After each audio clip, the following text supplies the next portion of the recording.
할렐루야. 즐거운 요한복음 맥잡기 시간이 돌아왔습니다.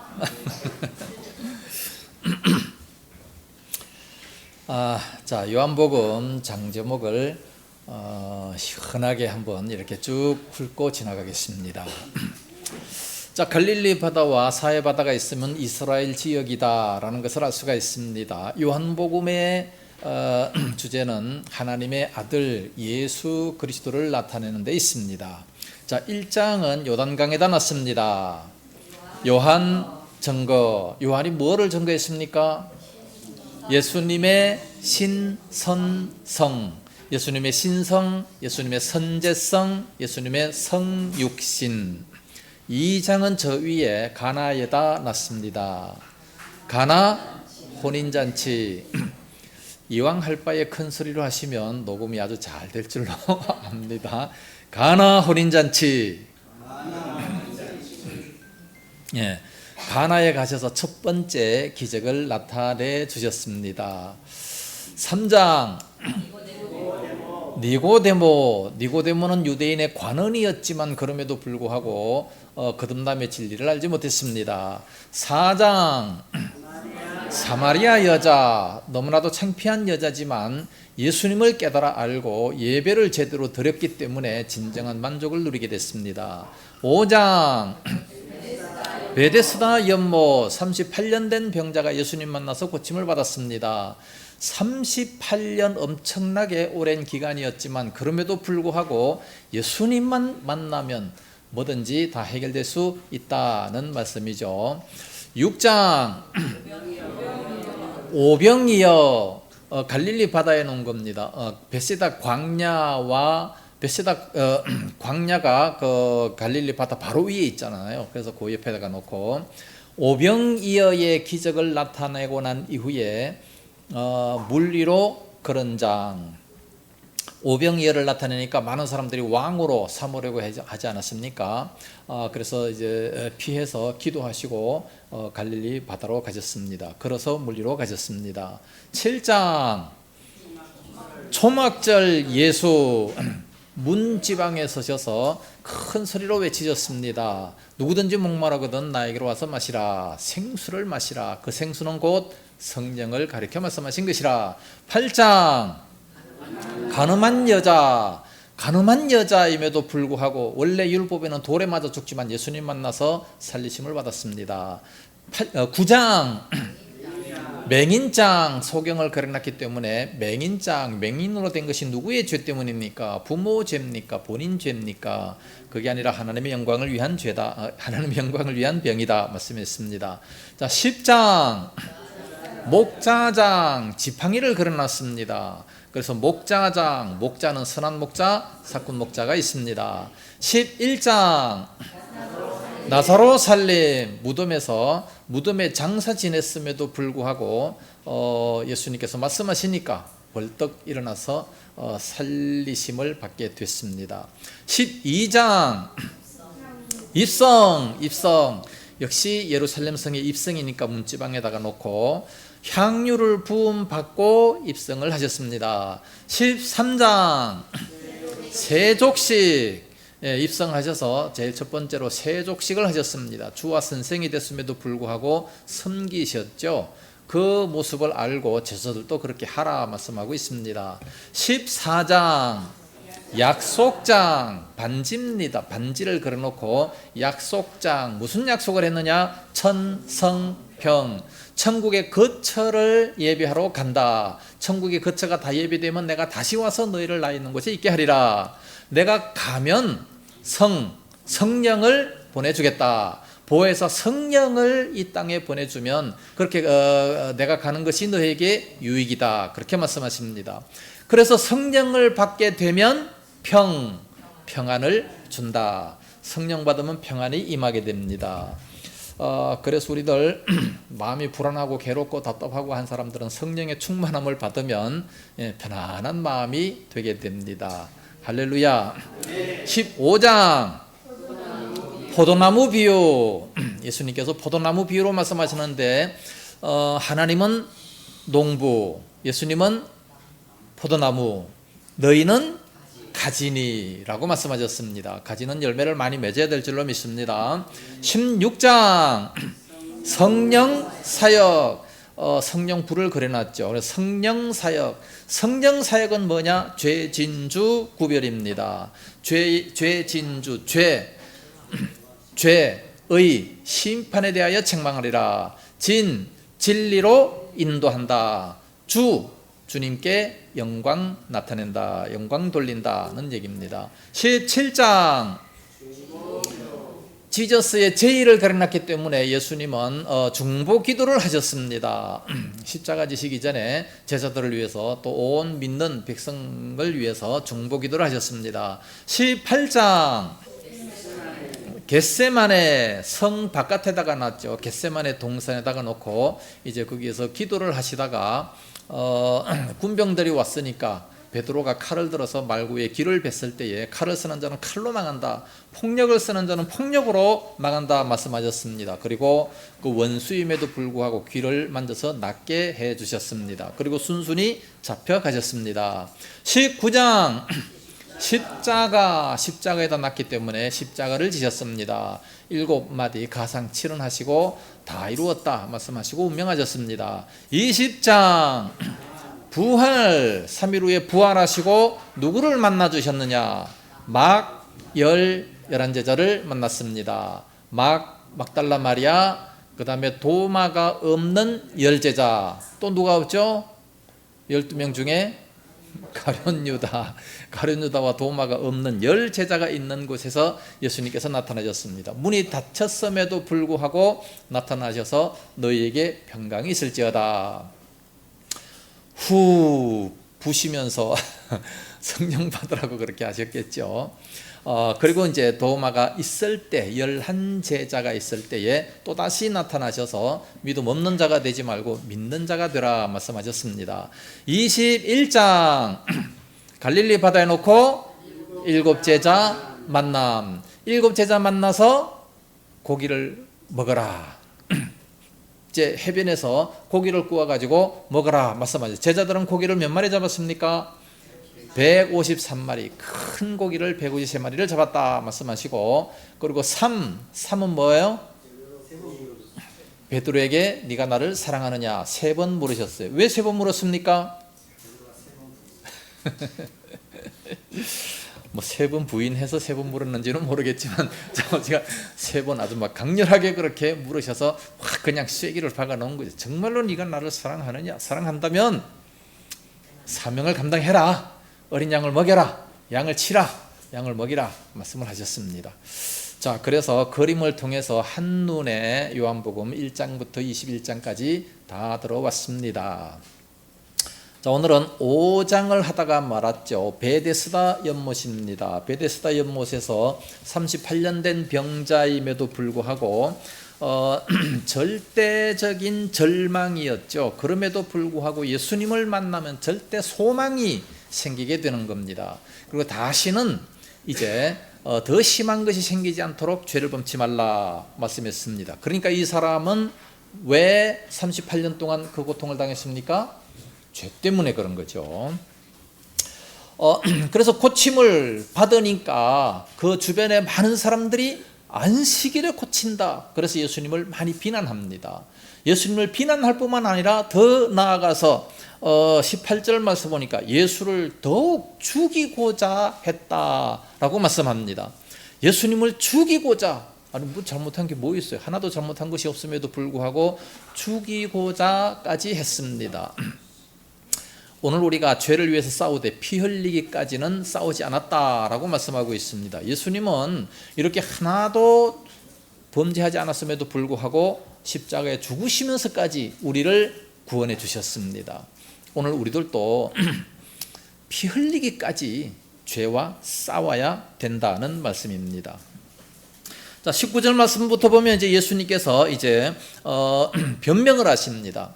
내가 아버지와 아들과 동등하다라는 것을 얘기합니다. 하나님께서, 내가 하나님을 아는 것처럼 하나님께서도 나를 그렇게 아시고 또 하나님이 행하셨던 것처럼 아들도 그렇게 행한다. 아버지가 죽은 자를 살리신 것 같이 나도 살린다. 그렇게 이제 말씀을 하시죠. 그러면서 심판까지 다 아들에게 맡기셨으니 22절에 말씀하고 있습니다. 모든 심판, 앞으로 최후 심판을 누가 하신다고요? 예수님이 하셔요. 고린도후서 5장 10절에 우리가 다 반드시 그리스도의 심판대 앞에 나타난다 말씀합니다. 그리스도의 심판대, 예수님의 심판대 앞에 우리가 다 서게 됩니다. 선악간에 행한 것을 따라 받으려 함이라 말씀했어요. 선하고 악한 것에 따라서 선한 사람들은 상을 받고 악한 사람들은 심판을 받게 됩니다. 자, 그럼 왜 예수님께서 이렇게 심판의 권세를 가졌다고요? 심판의 권세를 어떻게 해서 가지게 됐다고요? 27절에 지난주에 다 얘기한 건데, 인자됨을 인하여 심판하는 권세를 주셨느니라. 인자가 뭐라고요? 사람의 아들. 원래 하나님과 본체시지만 그러나 하나님과 동등됨을 취할 것으로 여기지 아니하시고 사람과 같이 되었고 사람의 종으로까지 낮아지셨다 말씀합니다. 그렇게 낮아지셨더니 온 세상의 모든 사람들로 하여금 예수의 이름에 무릎을 꿇게 하셨다. 빌립보서 2장 5절에서 11절까지 말씀하고 있습니다. 그래서 이 심판하는 권세를 왜 주셨느냐? 낮아지셨기 때문에, 인자됨을 인해서. 그러므로 오늘날 우리도 누구든지 크고자 하는 자는 섬겨야 돼요. 섬겨야 됩니다. 섬기는 자가 큰 자입니다. 자, 오전에 우리가 은사를 이렇게 받아서 여러 가지 일을 감당을 하는 겁니다. 우리를 왜 부르셨느냐? 그 중에 이제 은사를 받아서 이 사명을 감당하는데, 내가 노력 안 했음에도 불구하고 이런 일이 굉장히 쉽고 이렇게 하는 것이 잘 된다. 그러면 그거 분명히 은사를 받은 거예요. 그런데 어떤 사람, 전도하십시오. 난 죽어도 전도 못해. 난 그런 은사를 받은 적이 없어. 은사를 못 받았어요. 그러니까 안 해. 맞습니까? 예? 자, 섬겨야 됩니다. 나 섬기면 은사를 못 받아서 아예 안 섬겨. 누구 사주는 건 나는 꿈도 꾸지 마. 그러면 되겠습니까? 예? 저는요, 신학생 때 5분 설교하는 것이 원고 안 보고 5분 설교하는 게 이게 정말 꿈이었어요. 어떻게 이걸 설교를 할 수 있느냐. 그런데 훈련하고 연습하고 하다가 보니까 되는 거예요. 이거 은사예요. 이것도 하나님이 주신 은사입니다. 내가 노력하고 열심히 해서 훈련을 받아가지고 되는 거지만 그 역시 하나님이 주신 겁니다. 그래서 지금은 가르침의 은사를 받은 거예요. 믿습니까? 그럼 이런 거 받으려면 어떻게 해야 돼요? 노력해야죠. 노력하고 힘써 행동을 해야 됩니다. 섬김의 은사 해야 돼요. 왜? 하나님의 말씀이고 명령이기 때문에. 전도 못한다. 못하는 게 어디 있어요? 전도는 누가 합니까? 나는 가서 전하기만 하면 돼요. 저 사람 믿든 안 믿든 그건 하나님이 하실 일이고, 나는 그냥 물만 주면 하나님께서 자라나게 하시고 하나님께서 다 열매 맺게 하시는 겁니다. 뭐 죽을 수도 있어요. 아무리 물을 줬음에도 불구하고 죽는 게 있더라고. 전에 지난주에 있었던 거 벌써 죽었어요. 물을 잘 줘도 그래요. 그러니까 내가 하는 것이 아니기 때문에 우리는 하나님 말씀에 순종만 하면 되는 겁니다. 그래서 낮아서 섬기는 자가 큰 자입니다. 그런 자가 큰 자예요. 세상 사람들은 섬김을 받는 게 큰 자라고 생각을 하는데 우리는 섬기는 자가 큰 자다 그렇게 말씀합니다. 그러면서 24절이 가장 중요한 구절이라 말씀했습니다. 내가 진실로 너희에게 이르노니 내 말을 듣고 또 나를 보내신 이를 믿는 자는 영생을 얻었고 심판에 이르지 아니하나니 사망에서 생명으로 옮겼느니라. 이 말씀은 할 수만 있으면 한 100번만 읽으면 외워질 거예요.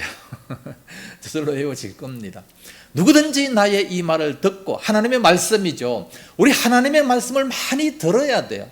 많이 듣고 그 말씀을 그대로 믿으면 영생을 얻었고, 이미 얻습니다. 영생을 얻은 거예요.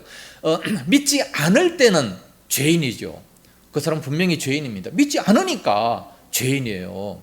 그러나 우리가 믿으면 예수님께서 나를 위해서 대신 죽으시고 내 모든 죄를 다 가져가셨다는 사실을 믿기 때문에 그러므로 나는 죄가 없어지니까 의인이 돼요. 의인이 되기 때문에 영생을 얻게 되는 거죠. 예수를 안 믿으면 죄인임에도 불구하고 뿐만 아니라 심판을 받는다 그랬어요.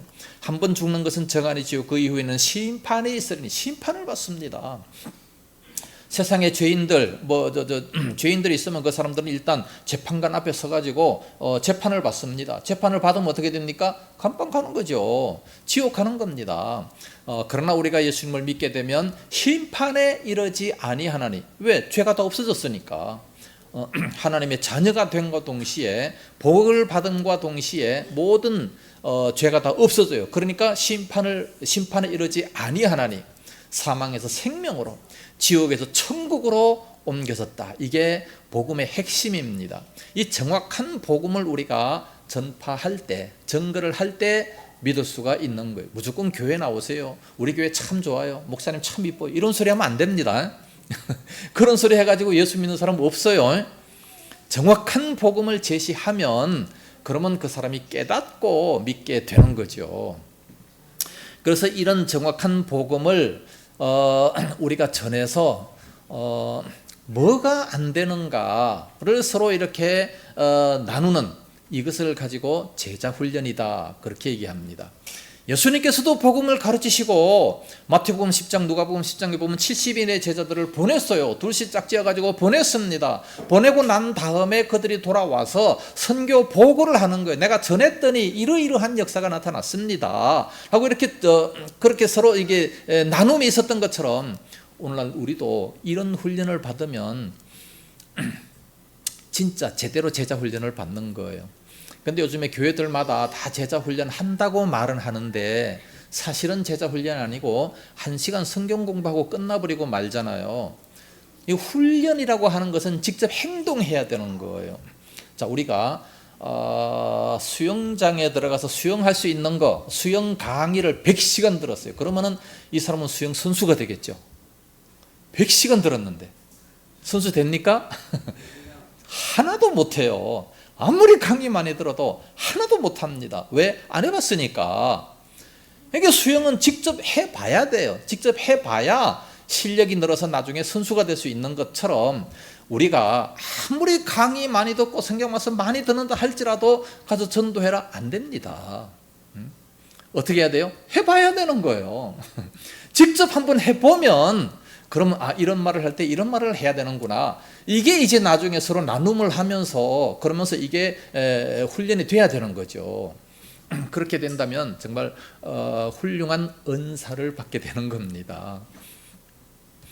제자 훈련을 한번 시작해 볼까요? 한 사람이라도 있으면 시작하겠습니다. 다들 바빠가지고 근데 나올 수 있을런지 모르겠어요. 한 사람이라도 언제든지 신청하지. 그럼 한 사람을 놓고서라도 할 수 있는 용의가 있습니다. 자, 예수님께서 심판을 하신다 그랬는데 뭐를 가지고 심판합니까? 우리의 뭘 심판하십니까? 세 가지를 놓고 심판합니다. 첫째는 우리들의 행동을 놓고 행위대로 심판을 받습니다. 요한계시록 20장 12절 말씀 보면 책들에 기록된 대로 우리들의 모든 행위대로 심판을 받게 되는 거예요. 나쁜 행동했으면 심판을 받아야죠. 두 번째는 말하는 것에 대한 심판을 받습니다.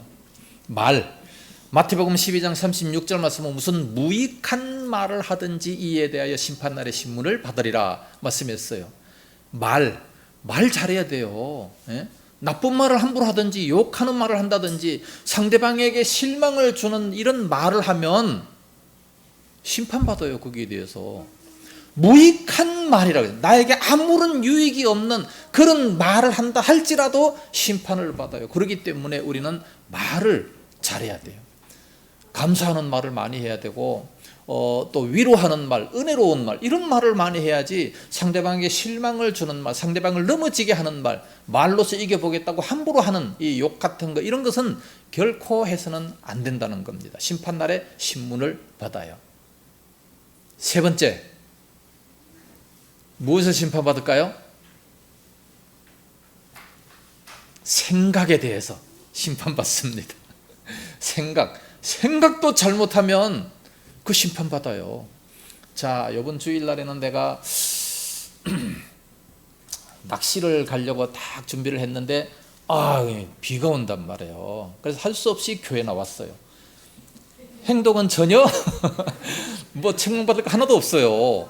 그러나 이미 그 마음속에 죄를 품은 거예요. 예수님께서 말씀하셨잖아요. 여자를 보고 음욕을 품는 자마다 이미 마음에 가늠했다. 이미 벌써 범죄해버리고 말았어요. 네. 실제 행동은 안 했지만 그러므로 생각을 잘해야 돼요. 우리들의 행동, 말, 생각 잘해야 됩니다. 심판받습니다. 예수님께서 우리가 내가 생각한 거 모르실까요? 이후에 그때 가면 우리가 벌거벗은 것처럼 다 드러난다라고 말씀을 하셨습니다. 벌거벗으면 감출 수가 없어요. 다 드러납니다. 점 있는 거, 문신한 거 다 드러나요. 자, 25절. 진실로 진실로. 여기 보면 예수님께서 하신 말씀 중에 진실로 진실로라는 말이 대단히 많습니다. 그러면 그만큼 중요한 그런 구절이 되겠죠. 너희에게 이르노니 죽은 자들이 하나님의 아들의 음성을 들을 때가 오노니 곧 이때라. 듣는 자는 살아나리라. 아니, 죽은 자가 살아납니다. 죽은 자들이 하나님의 아들의 음성을 들을 때가 온다. 죽어 있는데 무덤에 가서 아무리 얘기하면 그 사람들이 살아납니까? 뭘 뜻하고 있는 겁니까? 네? 영혼. 그러면 무덤에 가서 그 영혼한테 얘기하는 겁니까? 네? 자, 성경에 죽었다라는 표현을 세 가지로 말한다 그랬죠. 네.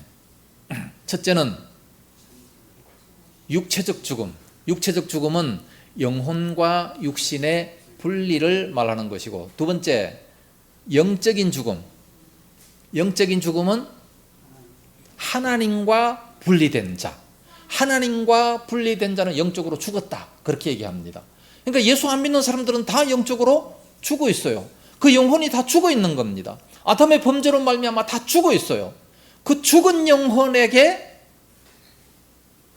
하나님의 아들의 음성을 들을 때가 오나니 듣는 자는 살아난다. 그렇게 말씀합니다. 세 번째 죽음은 영원한 죽음. 영원한 죽음은 어디냐? 지옥 가는 것. 지옥 가는 것. 지옥 가도 다 삽니다. 다 살아서 지옥 가는 거예요. 그런데 죽었다. 그렇게 표현을 하는 겁니다. 영생. 영생은 뭐예요? 영원한 생명. 이거는 다 영원히 사는데 천국 가는 것을 영생이다. 그렇게 표현을 하는 거예요. 지옥 가도 영원히 삽니다. 그래서 29절 말씀은 선한 일을 행한 자는 생명의 부활로, 악한 일을 행한 자는 심판의 부활로 나오리라. 죽어 있는 사람들이 다 이렇게 생명의 부활, 심판의 부활로 나온다. 다시 살아서 나오는 거예요. 그래서 심판을 받고 난 이후에 지옥 가고, 완전한 지옥 가고, 또 완전한 천국 갑니다. 자, 지금 우리가 죽으면 어디로 가겠습니까? 예? 천국. 불신자는 지옥. 천국과 지옥이 지금 다 완성이 됐나요? 예수님께서 요한복음 14장 1절 말씀 보면 내가 처소를 예비하면 다시 와서 너희를 나 있는 곳에 있게 하리라 말씀하셨어요. 그런데 아직 안 오셨잖아요. 그러면 완성이 됐습니까? 아마 완성됐을 수도 있겠죠. 그러나 아직까지 안 오신 것을 본다면 이걸 가지고 그래서 여호와의 정인이라든지 이런 사람들은 우리가 죽으면 그냥 소멸된다 이렇게 얘기합니다. 그 영혼이 완전히 소멸되고 없어져 버린대요. 예? 그게 아니고 어디가 있느냐? 부자와 나사로 비유를 보니까 음부에 가 있다 그렇게 말씀합니다.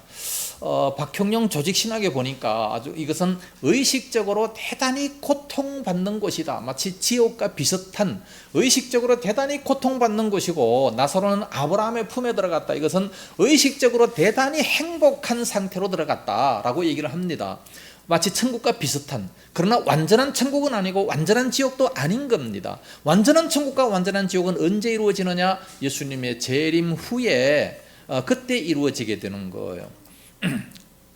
그래서 부자가 들어간 그 음부처럼 안 믿으면 그 불꽃 가운데서 고통당한다. 마치 지옥과 비슷해요. 그런 곳에 가는 겁니다. 예수 믿고 간다고 하면은 아브라함의 품처럼 마치 스데반 집사님께서 예수님을 바라보면서 그 얼굴이 마치 천사와 같이 되면서 가는 그 아름다운 곳, 마치 천국과 아주 흡사한 그런 곳에 가게 되지만, 그러나 예수님께서 재림하시면 어떻게 되느냐? 우리가 다 부활하죠. 부활을 해서 육체를 가지고 가는 겁니다. 육체를 가지고 천국에 가는 그것이 바로 완전한 천국이고, 육체와 또다시 이렇게 재결합을 해서 지옥에 가는 것, 그것이 완전한 지옥이 될 수 있는 겁니다. 지금 영혼만 가 있는 것은 완전한 천국 지옥이 아니고 임시로 가 있는 거예요. 이걸 정확히 못 깨달으니까 여호와의 정의는 지옥이 없다라고 얘기를 하고 그대로 소멸된다, 이런 식으로 얘기를 하는 겁니다. 그래서 죽은 자들이 하나님의 아들의 음성을 들을 때가 오나니, 이 죽은 자는 바로 영적으로 죽은 자를 뜻하고 있는 겁니다. 영적으로 죽어 있었어요. 우리도 과거에 영적으로 죽어 있었어요. 죽어 있었다가 하나님의 음성을 들으니까 다시 부활이 되는 겁니다. 에베소서 2장 1절 말씀 보면 허물과 죄로 죽었던 너희를 살리셨도다 그랬어요. 허물과 죄로 죽었던 너희를, 우리는 보통 기도할 때 죽을 수밖에 없는 이 죄인을 살려주시고 이렇게 기도하잖아요. 죽을 수밖에 없는 죄인이 아니고 이미 죽었던 죄인이죠. 죽었던 죄인을 살려주시고, 그 다음에 에베소서 2장 2절에 그럼 그 전에 우리가 죽었을 때 그때는 상태가 어떠했느냐라는 것을 쭉 말씀합니다. 그때는 공중의 권세 잡은 자를 따랐고 그러니까 사탄을 따랐다는 얘기죠. 또 내 이성대로 따랐고, 그러다 보니까 본질상 진노의 자녀였다라는 것을 말씀합니다. 본질상 진노의 자녀였는데 이제는 하나님의 음성을 듣고 믿게 되니까, 하나님의 아들이 되니까 이제는 살았잖아요. 그 영혼이 살았어요. 살았기 때문에 하나님의 아들의 그 영혼이 된 겁니다. 하나님의 양자 아들이 된 거죠. 그래서 영혼이 살았습니다. 그래서 지옥 가는 것을 죽었다 표현하고 천국 가는 것을 살았다 이렇게 표현을 하는 겁니다. 이런 성경을 우리가 잘 이해를 해야 돼요. 예수님을 따르는 사람 중에 사람들이 얘기하잖아요. 너는 나를 따르라 했더니 아버지를 장사하게 하소서. 그 죽은 자로 하여금 죽은 자를 장사하게 하고, 죽은 자가 죽은 자를 어떻게 장사해요? 영적으로 이렇게 하나님을 떠나 있는 자, 이런 죽은 자들이 그 아버지를 장사하게 하고 너는 나를 따르라. 그게 더 우선순위다. 더 급하기 때문에 그런 겁니다. 그래서 가장 우선순위가 뭐냐? 주님을 따르고 주님을 섬기는 겁니다. 세상의 다른 무엇보다도 우리가 하나님을 섬기는 이것이 가장 우선순위가 돼야 된다는 것을 말씀하고 있습니다. 26절에 아버지께서 자기 속에 생명이 있음같이 아들에게도 생명을 주어 그 속에 있게 하시고 또 인자됨으로 말미암아 심판하는 권세를 주셨다라고 말씀합니다. 그러면서 이제 쭉 지나가서 33절에 너희가 요한에게 사람을 보내매 요한이 진리에 대하여 증언하였느니라. 그러나 나는 사람에게 증언을 취하지 아니하노라. 다만 내 이 말을 하는 것은 너희로 구원을 받게 하려 함이라. 요한은 켜서 비추는 등불이라. 너희가 한때 그 빛에 즐거이 있기를 원하였거니와 내게는 요한의 증거보다 더 큰 증거가 있으니. 요한은요, 그러니까 마지막 선지자죠. 마지막 선지자인데 마태복음 11장 11절 말씀 보면 이런 말씀이 있습니다. 여자가 낳은 자 중에 요한보다 더 큰 선지자가 일어남이 없도다. 그러나 천국에서는 지극히 작은 자보다도 이보다 더 크니라 말씀했어요. 그 뭔 뜻입니까? 예? 여자가 낳은 자 중에 요한보다 더 큰 자가 일어남이 없다. 구약에서 가장 큰 자가 세례 요한이에요. 마지막 보낸 그 선지자, 그 세례 요한입니다. 예수님을 직접 봤기 때문에 가장 큰 선지자다 맞습니다. 그런데 천국에서는 지극히 작은 자보다 이보다 더 크다 말씀해요. 우리 다 천국 가죠? 다 예수 믿고 천국 가는 사람들이죠. 천국에서 지극히 작은 자들도 세례 요한보다 더 크대요. 얼마나 감사합니까? 구약에서 아브라함과 이 다윗 같은 사람들 얼마나 대단합니까? 엘리야 같은 사람들 살아서 막 하늘로 이렇게 막 날아가는 이런 모습을 바라볼 때 와, 부럽다라고 얘기를 하는데, 그 자들보다도 더 큰 자, 가장 큰 자가 세례 요한이다. 왜 그렇습니까? 예수님을 직접 봤기 때문에. 구약에는 모든 사람들이 다 메시아를 기다리는 거예요. 그러니까 구약 사람들은 어떻게 구원받았죠? 우리가 구원받는 건 오직 예수님을 믿어야 되는데, 구약의 사람들은 어떻게 구원받았어요?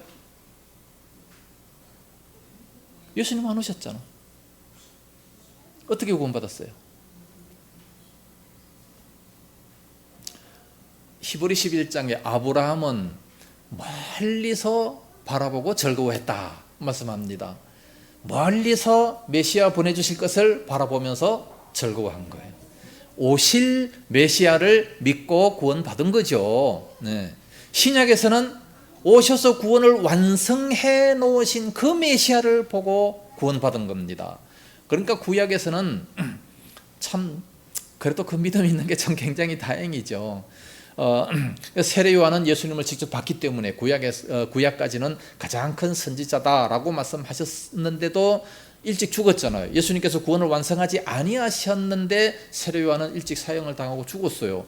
그런데 예수님께서 이제 주 33년도에 완전히 십자가를 지시고 구원을 완성을 시켰습니다. 그 이후에 믿는 모든 사람들은 세례 요한보다 더 크다, 그렇게 말씀합니다. 그러니까 신약에 태어난 것이 우리는 얼마나 감사합니까? 안 그래요? 정말 좋은 시대에 우리는 태어났어요. 너무 감사한 거죠. 그러면 정말 감사하면서 열심히 잘 믿어야죠. 안 그렇습니까? 이 큰 은혜를 주셨는데 배은망덕하면 안 돼요. 정말 우리는 열심히 잘 믿어야 됩니다. 37절에 또한 나를 보내신 아버지께서 친히 나를 위하여 정언하셨느니라. 너희는 아무 때에도 그 음성을 듣지 못하였고 그 형상도 보지 못했다. 그런데 구약에 그 많은 사람들이 막 성경을 열심히 믿지 않습니까? 그래서 39절에 너희가 성경에서 영생을 얻는 줄 생각하고 성경을 연구하거니와 이 성경이 곧 내게 대하여 증거하는 것이니라. 이 성경은 오직 예수님을 증거하는 겁니다. 구약 성경은 앞으로 오실 메시아를 증거하는 것이고, 신약은 오신 메시아를 증거하는 겁니다. 자, 우리가 이 땅에 살아가면서 가장 받고 싶은 게 뭐가 있습니까? 누가 나에게 이런 선물 하나 해줬으면 좋겠다. 가장 받고 싶고 가장 하고 싶은 것이 뭡니까? 돈? 돈이에요? 돈으로도 못 가요 하나님 나라. 돈이 그렇게 좋지만 그러나 돈으로도 하늘나라는 못 가는 겁니다. 자, 하나님께서 이 세상에 가장 큰 선물을 주신 것은 예수 그리스도입니다. 예수님이 이 땅에 오신 것은 우리 인생에 있어서 가장 큰 선물이고, 두 번째는 뭡니까? 두 번째는 성경입니다. 성경. 네. 하나님께서 그 독생자 예수 그리스도를 이 땅에 보내셨고, 그리고 그 예수님을 믿어야 살 수 있는데, 이 모든 자연 계시를 통해서 하나님은 우리 인간에게 다 보여주셨어요. 하나님이 계시다라는 것을 다 보여주셨어요. 그럼에도 불구하고 하나님을 알지 못하니까 특별 계시인 성경을 우리들에게 주신 겁니다. 그래서 이 성경은 두 번째로 가장 중요한, 가장 소중한 우리들의 선물이 되게 되는 겁니다. 이 두 가지를 우리는 다 받았잖아요. 얼마나 감사합니까? 이보다 더 큰 것은 없어요. 성경은 오직 예수님에 대하여 증거하는 것이다. 그러나 40절에 보니까 너희가 영생을 얻기 위하여 내게 오기를 원하지 아니하는도다. 이 바리새인들은요, 예수님께 오기를 원하지 않는다 말씀합니다. 예수님께 오면 누구든지 다 영접한다 말씀하시는데, 그런데 오지를 않으니까 44절에도 너희가 서로 영광을 취하고 유일하신 하나님으로부터 오는 영광은 구하지 아니하니 어찌 나를 믿을 수 있느냐. 45절에 내가 너희를 아버지께 고발할까 생각하지 말라. 너희를 고발하는 이가 있으니 곧 너희가 바라는 자 모세니라. 모세를 믿었더라면 또 나를 믿었으리니. 왜? 모세가 예수님을 증거했기 때문에. 이후에 이런 선지자가 오겠다 약속했는데 오셨잖아요. 그런데 지금 47절 그러나 그의 글도 믿지 아니하거든 어찌 내 말을 믿겠느냐. 지금 바리새인들은요 안 믿어요. 이 성경을 그렇게 열심히 연구하고 그리고 열심히 봤지만 안 믿어요. 이스라엘에 가보니까 그 통곡의 벽에 가면요 계속 통곡합니다. 통곡하면서 기도하고 있는데 그 안에 들어가면 율법을 또 연구를 해요. 그 연구하는 사람들이 굉장히 많아요. 이 바리새인들이죠. 그렇게 열심히 연구하는데 예수님은 안 믿어요. 예수님을 안 믿어요. 세상에 예수님을 믿었더라면, 아니 구약 성경을 그렇게 연구하면 예수님께서 이렇게 오셔서 이렇게 십자가에 죽으실 것을 알 수 있잖아요. 이사야 53장 같은 경우만 해도 얼마나 많이 예수님께서 그렇게 내가 이렇게 찔리고 또 이렇게 죽고 하는 것은 다 너희를 위한 것이다 말씀하셨잖아요. 근데 그 사람들은 그걸 안 믿기 때문에 예수님을 모르는 거죠. 안 믿는 거예요. 그래서 그의 글도 믿지 아니하거든 모세오경도 믿지 아니하거든 어찌 내 말을 믿겠느냐 하시더라. 그러니까 바리새인들은 구원을 받지 못한 겁니다. 안 믿었으니까. 그래서 마태복음 23장에 7번씩이나 화 있을진저 서기관과 바리새인들이요. 성경을 많이 안다고 해서 구원받는 거 절대 아닙니다. 김용욱, 돌 이 사람 보면 저기 유튜브를 많이 해요. 보니까 요한복음도 강의하고 성경에 대해서도 많이 강의하는데 선인들 다 모셔다 놓고 막 갔다 갔다 강의도 하고 하는데 성경을 믿으면서 하는 게 아니라 안 믿으면서 이 사회학적으로 이걸 이렇게 연구를 많이 했더라고요. 그러니 어찌 그가 구원을 받을 수 있겠습니까? 절대로 구원을 받지 못한다. 믿지 않으면 그렇게 된다 하는 것을 볼 수 있습니다. 자, 6장으로 넘어가겠습니다. 6장은 오병이어로 물리 그런 장입니다. 자, 6장에서는 오병이어가 나타납니다. 오병이어의 제일 중요하게 사복음서에 다 나타나지만 그러나 요한복음에서 제일 길게 또 제일 자세하게 말씀하고 있습니다. 6장 1절에 그 후에 예수께서 디베라의 갈릴리 바다 건너편으로 가시매 큰 무리가 따르니 이는 병자들에게 행하시는 표적을 보았습니다. 예수께서 산에 오르사 제자들과 함께 거기 앉으시니 마침 유대인의 명절인 유월절이 가까운지라. 예수께서 눈을 들어 큰 무리가 자기에게로 오는 것을 보시고 빌립에게 이르시되 우리가 어디서 떡을 사서 이 사람들을 먹이겠느냐 하시니. 왜 그런 말씀을 하셨어요? 6절 이렇게 말씀하시면 친히 어떻게 하실지를 아시고 빌립을 시험코자 하심이라. 예수님께서 빌립을 시험을 하셨어요. 아니 야고보 1장 13절 말씀 보면 하나님은 아무에게도 시험하지 아니하신다라고 말씀하셨어요. 근데 이게 시험하셨네. 어떤 성경이 맞아요? 네? 이제 꼬투리 잡는 사람들은 이런 걸 자꾸 붙잡고 이 두 개가 틀리다, 그러니까 성경은 가짜다, 이렇게 자꾸만 얘기를 하는데 창세기 22장 1절 말씀은 여호와께서 아브라함을 시험하시려고 독자 이삭을 모리아산에 가서 번제로 바치라 말씀을 하셨습니다. 뭐 하려고? 시험하시려고. 그런데 야고보 1장 13절에 하나님은 악에 대하여 아무도 시험도 아니하신다라고 말씀하셨어요. 예수님께서도 빌립을 시험하고자 하심이라. 이 시험은 뭡니까? 악에게 시험한다라고 하는 것은 멸망시키기 위해서 시험하는 것, 그런 거 안 하신다는 얘기예요. 그러나 건설적인 시험, 테스트하는 거, 이런 것은 하신다는 거죠. 우리가 학교 다니면서 이제 마지막 학기 되면 학기말 시험 보잖아요. 이거 뭐 망하게 하기 위해서 시험 보는 겁니까? 테스트하기 위해서 얼마만큼 훈련 받았느냐 테스트하기 위해서 그래서 하는 겁니다. 이것은 우리가 얼마든지 통과할 수 있는 그런 시험입니다. 고린도전서 10장 13절 말씀 보면 우리가 감당치 못할 시험 당함을 허락지 아니하시고 정말로 감당치 못할 시험이 있다면 또한 피할 길을 주시겠다, 그렇게 말씀하셨어요. 그러니까 얼마든지 우리는 다 이미 다 통과된 그런 시험을 하나님이 주시는 겁니다. 그러니까 믿음만 가지고 그냥 그대로 지키기만 하면 얼마든지 통과할 수가 있다는 것을 다 말씀하고 있습니다. 걱정하지 말아야 돼요. 그래서 빌립은 얘기합니다. 각 사람으로 조금씩 받게 할지라도 200데나리온의 떡이 부족하리이다. 계산이 굉장히 빠른 사람이 아마 이 빌립인 것 같아요. 남자만 5,000명이 앉았는데 200데나리온, 한 데나리온이 하루 벌은 거죠. 그러니까 200일 동안 벌은 겁니다. 200일 동안 벌은 것을 가지고 조금씩만 받게 한다 할지라도 모자란다 라고 말씀하고 있습니다. 자, 8절과 9절의 맥입니다. 8절과 9절 맥 표시를 하시고 다 같이 읽습니다. 시작. 제자 중 하나 고 시몬 베드로의 형제 안드레가 예수께 여짜오되 여기 한 아이가 있어 보리떡 5개와 물고기 2마리를 가지고 있나이다. 그러나 그것이 이 많은 사람에게 얼마나 되겠사옵나이까. 자, 8절에 안드레가 이제 얘기합니다. 9절에 한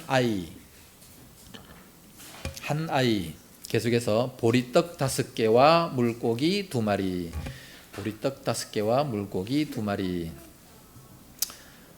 보리떡 5개와 물고기 2마리, 이것이 과연 얼마나 되겠습니까? 한 사람의 도시락이죠. 어린아이의 도시락입니다. 한 사람 먹을 거에 딱 맞는데, 그런데 10절에 예수께서 이르시되 이 사람들로 앉게 하라 하시니 그곳에 잔디가 많은지라 사람들이 앉으니 수가 5,000명쯤 되더라. 예수께서 떡을 가져 축사하신 후에 앉은 자들에게 나누어 주시고 물고기도 그렇게 그들의 원대로 주시니라. 자, 5,000명쯤 되는데 물고기 2마리와 보리떡 5개를 가지고 5,000명에게 나눠줬어요. 가능합니까? 이게 가능하냐고 말이에요.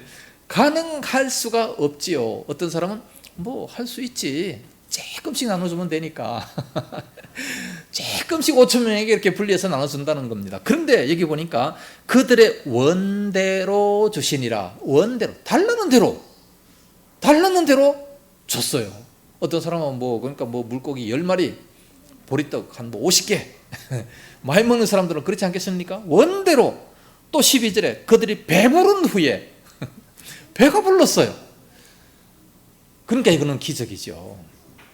예, 놀라운 기적입니다. 배부른 후에 예수께서 그들에게 이르시되 남은 조각을 거두고 버리는 것이 없게 하라.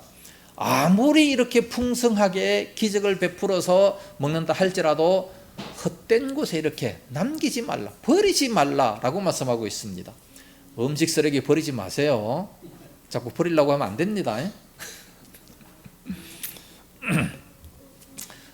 저는 참 옛날부터 훈련받은 사람이라 음식 쓰레기 버리는 것을 굉장히 아까워해요. 왜 그런 걸 하냐면 옛날에 한경직 목사님이 쌀 한 톨을 얻기 위해서 어떻게 해야 되느냐, 1년 농사를 해야 된다, 그런 얘기를 합니다. 그래서 그 한 톨을 굉장히 귀중하게 생각을 했어요. 그래서 한 톨도 이거 참 버리지 않기 위해서 떨어지면 주워 먹고 이제 그렇게 했는데, 요즘은 그냥 얼마든지 먹을 수 있는 거 배부르다고 그냥 다 버려버려요. 식당에서부터 벌써 그렇게 해요. 이렇게 음식 쓰레기를 버리는 민족은 대한민국밖에 없대요. 네? 전 세계 중에. 다 자기 먹고 싶은 만큼 이렇게 딱 먹는 거지, 이렇게 버리는 사람, 이 식당도 지금 참 너무합니다. 저를 싫어하는 사람들이 많아요. 그래서 말하지 말아야지. 13절에 버리는 것이 없게 하라. 이에 거두니 보리떡 5개로 먹고 남은 조각이 12바구니에 찼더라. 12바구니가 찼다는 것도 이게 말이 안 됩니다. 그러니까 원대로 주시고 배불렀고 또 12바구니가 남았다라는 것이 이게 말이 안 되는데, 그러니까 이것은 기적이었습니다. 그래서 사람들이 예수께서 행하신 이 표적을 보고 말하되 이는 참으로 세상에 오실 그 선지자라 하더라. 선지자라 하더라. 15절에 그러므로 예수께서 그들에 와서 자기를 억지로 붙들어 임금으로 삼으려는 줄 아시고 다시 혼자 산으로 떠나가시니라. 이 당시 사람들은요, 먹는 것만 해결되면 모든 게 다 해결되잖아요. 옛날에 저 시대만 해도 그랬어요.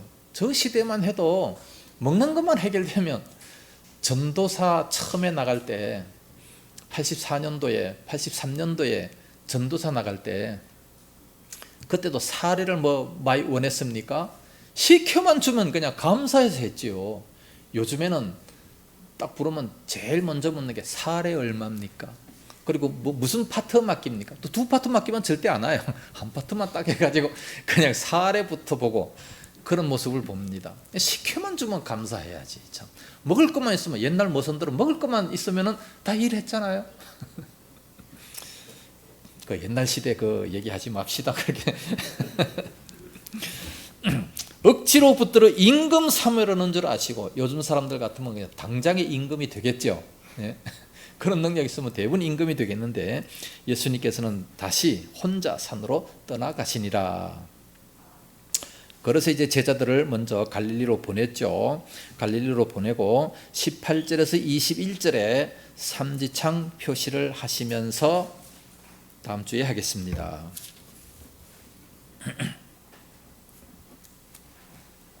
질문 있습니까? 기도하겠습니다. 걸어가신 우리 아버지, 은혜를 감사합니다. 예수님께서 말씀하신 말씀이 너무나도 중요한 줄로 압니다. 이 땅에 가장 큰 선물 예수님을 주시고 또 이 성경 말씀을 우리들에게 주셨사오니 너무너무 감사합니다. 이 말씀을 날마다 묵상해서 하나님의 음성을 날마다 듣는 저희들 되게 하시고, 또 그 말씀대로 실천하고 움직이는 그런 저희들의 신앙생활이 되게 하여 주시옵소서. 힘들고 어려울 때도 잘 훈련받아 하나님 말씀에 순종하는 법을 배우게 하여 주시옵소서. 그래야 참으로 하나님의 유능한 일꾼들 다 되어지게 하시고, 참으로 칭찬받는 일꾼들, 하나님이 기뻐하시는 우리 모든 주의 백성들 되게 하여 주시옵소서.